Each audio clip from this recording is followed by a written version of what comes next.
મરાઠાઓનો મહારાષ્ટ્ર બન્યું, ગુજરાતીઓનો ગુજરાત બન્યું, નાગા લોકોનો નાગાલેન્ડ બન્યું, પંજાબીઓનો પંજાબ બન્યું, ઝારખંડ બન્યું, છત્તીસગઢ બન્યું. એવી જ રીતે અમે આદિવાસી ભીલોને અલગ ભીલ પ્રદેશ આપો, અમે અમારો વિકાસ કરી લઈશું.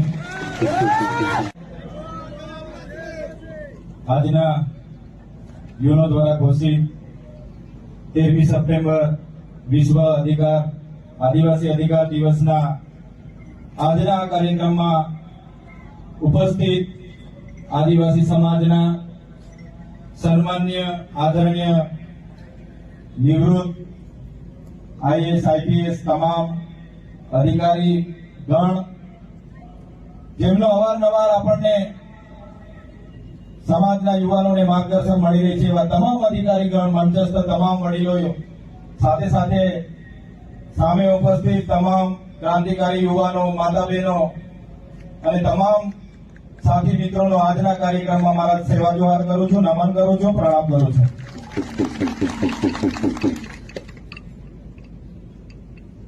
આપણા આગળના વક્તાઓએ ખૂબ સારી આગળની વાતો કરી છે, ત્યારે એના પરથી આપણે બધા જાણીએ છીએ કે આપણો આદિવાસી સમાજનો ઇતિહાસ ખૂબ જૂનો છે. વર્ષો જૂનો આપણો ઇતિહાસ છે. આદિ અનાદિકાળથી આદિવાસી સમાજ અહીં વસે છે, મૂળ માલિક છે. તમે જોયું હશે, હજારો સાલ પહેલાની સિંધુ ખીણની સંસ્કૃતિ, મોહેંજો-દડોની સંસ્કૃતિ, તે વખતે પણ આદિવાસી સમાજની સભ્યતા આપણને ઇતિહાસમાં જોવા મળે છે. તમે રામાયણ ઉઠાવીને વાંચો, એમાં વાલ્મીકી હશે, હનુમાનજી હશે, નિષેધ હશે કે સબરી હશે, પણ આપણા પૂર્વજો હતા. તમે મહાભારત ઉઠાવીને વાંચો, વીર એકલવ્ય આપણા પૂર્વજ હતા. તમે થોડી સદીની આગળ જશો, એ સદીઓના જે યોદ્ધાઓ હતા, તમે મહારાણા પ્રતાપનો ઇતિહાસ જોશો, એમની સાથે જે લડવાવાળા પૂંજાભીલ, દુધાભીલની આખી સેના હતી. તમે શિવાજી મહારાજનો ઇતિહાસ જોશો, એમાં જે બાવલા ભીલની આખી સેના હતી. તેવી જ રીતે તમે તમામ રજવાડાઓ ભૂતકાળમાં જોયા હશે. આદિવાસીઓના રજવાડા હતા. અમદાવાદની વાત કરું, આશા ભીલનું રજવાડું હતું. ભાવનગર જયારે આક્રમણો થયા, ત્યારે આપણા બાવળા ભીલની આખી સેના એમની સામે ઉતરી.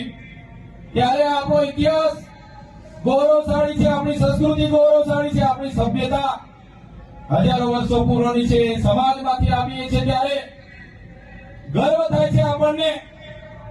આપણા પૂર્વજો બહારની જે સભ્યતા, બહારના જે લોકો અતિક્રમણો કર્યા, આક્રમણો કર્યા, એમાં ડચ હોય, હુણ હોય, પોર્ટુગીઝો હોય, અંગ્રેજો હોય, એમની સામે પણ આપણા પૂર્વજો લડ્યા છે. તમે તાત્યા મામાનો ઇતિહાસ જોઈ લેજો. તમે ખાત્યાના એક તિલકા માંજી, બિરસા મુંડા જેવા આપણા પૂર્વજોએ વર્ષો સુધી લડીને પોતાની શહીદીઓ કરી છે. ગુરુ ગોવિંદજી 1500 આદિવાસીઓ સાથે સ્વાયત્ત રાજની માંગ કરી અને માંગળ ધામમાં અંગ્રેજોની સેનાએ ગોળીઓથી એમને ભૂલી કાઢ્યા. ત્યાં આપણા 1500 આદિવાસી ક્રાંતિવીરો શહીદ થયા. છતાંય આપણા પૂર્વજોને જયારે ઇતિહાસમાં સ્થાન નથી મળ્યું, ત્યારે આપણને દુઃખ થાય છે. તમે દેશની આઝાદીમાં આપણા પૂર્વજોનું આટલું યોગદાન હતું. દેશ આઝાદ થયા પછી દેશના વિકાસમાં પણ આપણા સમાજનું ખૂબ મોટું યોગદાન છે. જયારે નર્મદા ડેમની વાત હતી, જયારે કરજણ ડેમ, કડાણા ડેમની વાત હતી, જયારે ઉકાઈ ડેમની વાત હતી, જયારે વિસ્તારોમાં રોડ રસ્તા કાઢવાની વાત હતી, જયારે આપણા વિસ્તારોમાં જીઆઈડીસી, જીએમડીસી લાવવાની વાત હતી, ખાણ ખનીજ માટે જમીનો આપવાની વાત હતી, દેશના વિકાસ માટેની વાત હતી, કાગરાપાર હોય કે તમામ જગ્યાએ આપણા આદિવાસી સમાજે ગામડાને ગામડા ખાલી કરીને દેશમાં વિકાસમાં યોગદાન આપ્યું છે. છતાં આજે આઝાદીના 78 વર્ષ થયા, આજે પણ આપણે અધિકારો માટે આજે રોડ પર ઉતરવું પડે છે. અમારા જેવા ચૂંટાયેલા પ્રતિનિધિઓ માટે પણ દુઃખની વાત છે. આજે શિક્ષકો નથી તો આપણે રોડ પર ઉતરવું પડે છે. દવાખાનાઓમાં ડોક્ટરો નથી, સાધનો નથી.